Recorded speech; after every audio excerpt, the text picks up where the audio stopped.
रामायण में प्रभु राम का त्याग अकल्पनीय है। पिता के वचन की लाज रखते हुए प्रभु राम ने 14 वर्षों के वनवास को सिर आंखों पर लिया। जरा भी विचलित न होते हुए प्रभु राम ने वनवास की कठिन परिस्थितियों को झेला। रावण द्वारा सीता का अपहरण करने पर जो वेदना प्रभु राम ने झेली और जिस प्रकार उसका निवारण किया, वाकई ही बड़ा दुर्बल कार्य लगता है। समुंदर पर पुल बांधकर रावण का वध कर सीता को स्वतंत्र कराने के पीछे राम ने ना जाने कितनी विषम परिस्थितियों को सहा, उसका वर्णन करना तक मुश्किल है। वनवास जाने पर पिता की मृत्यु का गम भी भगवान राम ने सहा और अयोध्या वापिस आकर लोगों के तानों से तंग आकर सीता का त्याग भी प्रभु राम ने सहा। और सबसे बड़ी बात, अपने सामने ही सीता का जीवित पृथ्वी में समा जाना भी बड़ी दुखद घटना थी, जो प्रभु राम ने अपने सामने देखी।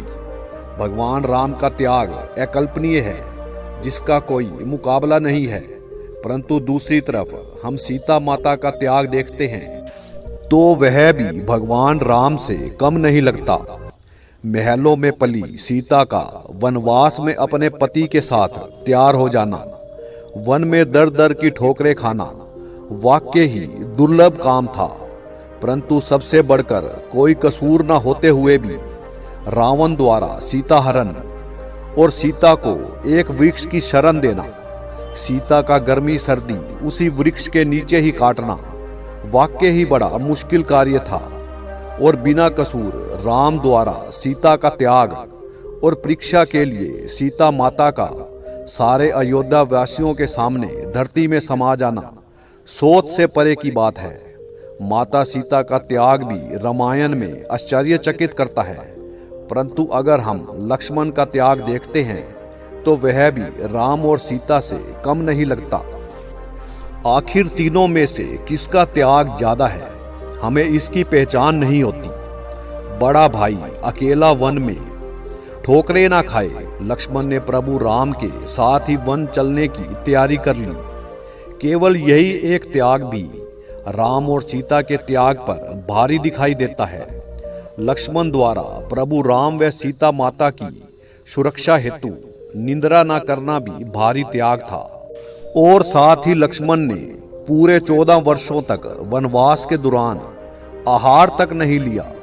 यही आहार न लेना मेघनाथ की मृत्यु का कारण बना, क्योंकि मेघनाथ को वरदान प्राप्त था कि मेघनाथ को वही मार सकता है जिसने पिछले 14 साल से अन्न ग्रहण किया हो। प्रभु राम खुद भी मेघनाथ को नहीं मार सकते थे। लक्ष्मण का ये त्याग भी कम नहीं था। अगर हम भरत के त्याग को देखें तो वह भी कम नहीं था। मां के कई द्वारा भरत के लिए राजपाट प्राप्त करने के पश्चात भी भरत प्रभु राम की खड़ाऊ को सिंहासन पर रखकर राजपाट चलाते रहे और खुद महल से बाहर एक कुटिया में रहे।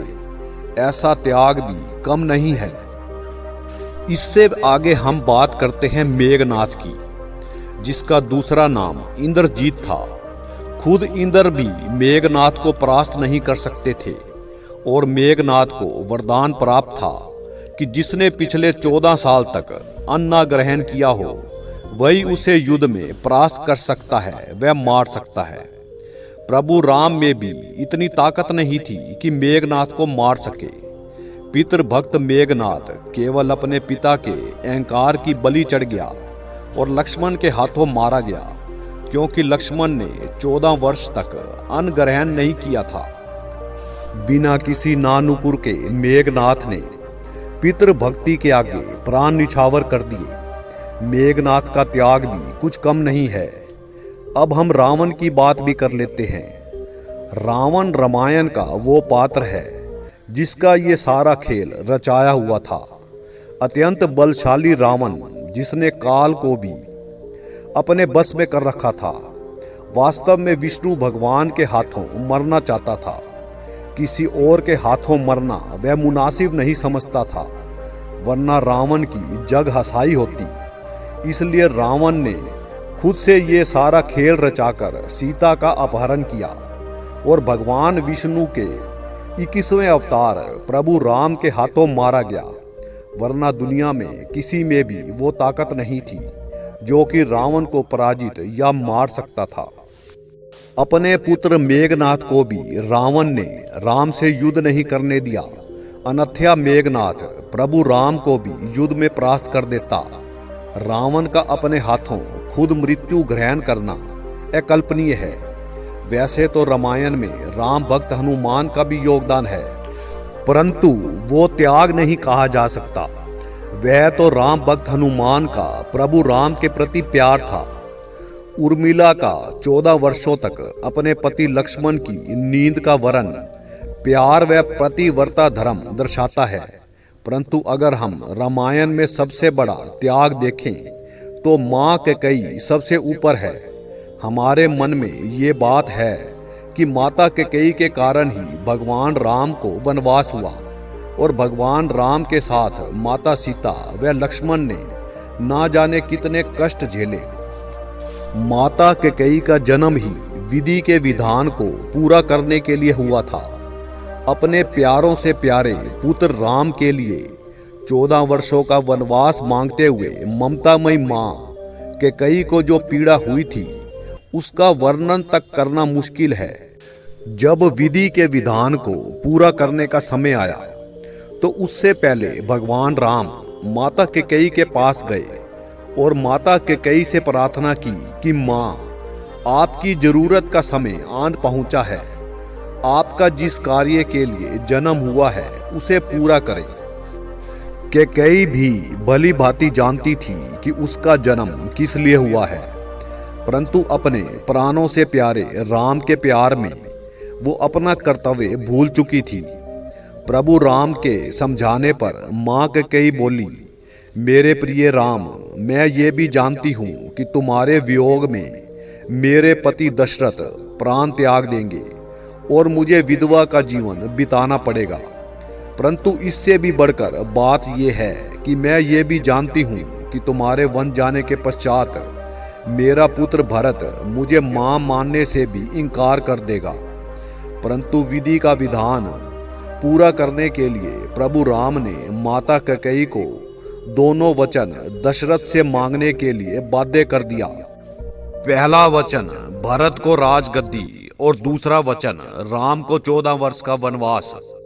दशरथ का क्रियाक्रम पूरा करने के पश्चात जब तीनों माता कौशल्या, सुमित्रा व कैकेयी चित्रकूट पर प्रभु राम से मिलने गई, तब माता कैकेयी प्रभु राम से अकेले में मिली कि मेरे प्रिय पुत्र, आप सभी देवताओं का मान रखने के लिए मुझे अब दुनिया के ना जाने कितने ताने सुनने पड़ेंगे। चित्रकूट से वापिस आने के पश्चात माता कैकेयी अपने महल के एक घुप अंधेरे कमरे में चली गई, जहां पर सूर्य की एक किरण भी नहीं आती थी। प्रभु राम के वापिस अयोध्या लौटने तक माता कैकेयी उस घुप अंधेरे कमरे से बाहर नहीं निकली और जिस कार्य के लिए माता कैकेयी का जन्म हुआ था उसे माता कैकेयी ने अपना आप गवाकर पूरा किया। माता कैकेयी का त्याग रामायण में सबसे बढ़कर है और रामायण के पात्रों में माता कैकेयी प्रथम स्थान पर बैठी है, जिनके त्याग का कोई मुकाबला नहीं है। कृपया वीडियो को लाइक कीजिए और चैनल को सब्सक्राइब कीजिए। धन्यवाद।